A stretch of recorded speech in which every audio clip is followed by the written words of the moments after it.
All right, short on fuel pumps. I've been having a problem with my, just started this year, my car losing fuel.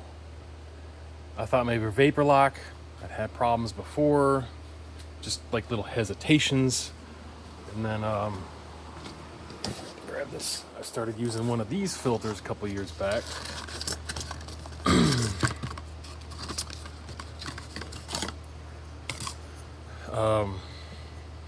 To utilize a return line, since the car originally had one down at the fuel pump. So I figured even better, have it up at the carburetor.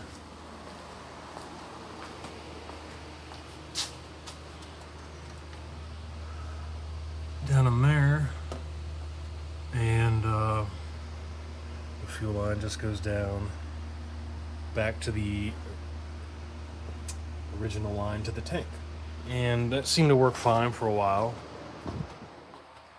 And a couple months ago, on an 80-degree day, I made a couple stops, and I was leaving Lowe's, and it left me on the side of the road, no fuel. So I got into the car and had to suck fuel. I sucked fuel up from the fuel tank up to the pump, and then it pumped fine, got me home. That's when I did my body mounts and replaced the fuel lines, because it was kind of a patchwork of rubber and steel. So I just did the copper from the tank up, and I put in a electric fuel pump. And I'm still having problems. So I thought maybe a bad fuel pump. I took this one out, I took it apart, everything looked okay. This is a Mr. Gasket I bought probably 5 years ago, and you'll see the number on there. I think Mr. Gasket's owned by Holly. It's made in Korea. So it worked fine. It's a 80 gallon per hour. I don't need a real big one for my car, and it fits better. I like the way the outlets are. It's similar to the factory. So I ordered a Summit one I'm going to try. I just wanted to let you know that the Summit one was cheaper, and it's got the same numbers on it.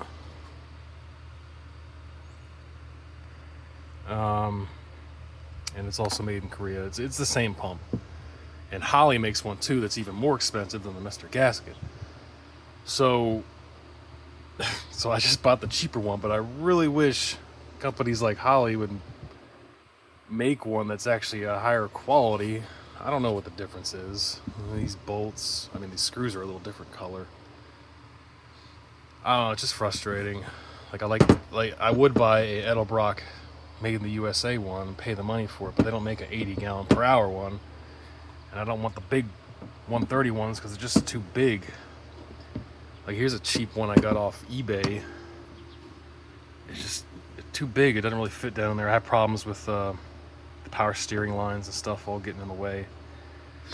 And this piece of crap, this was advertised as an 80 gallon per hour, but it's more the 130 design.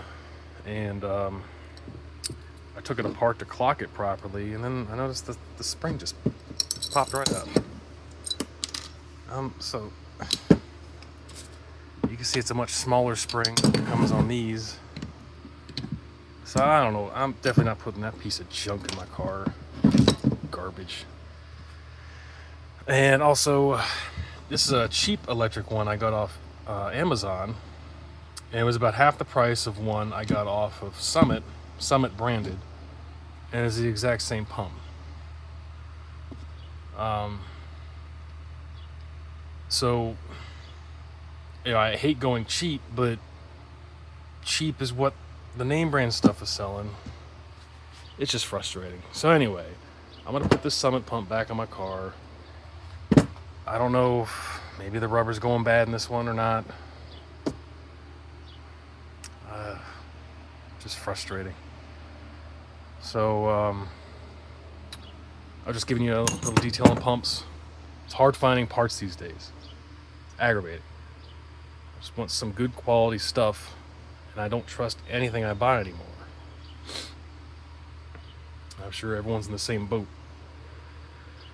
So I don't know. I'll let you know.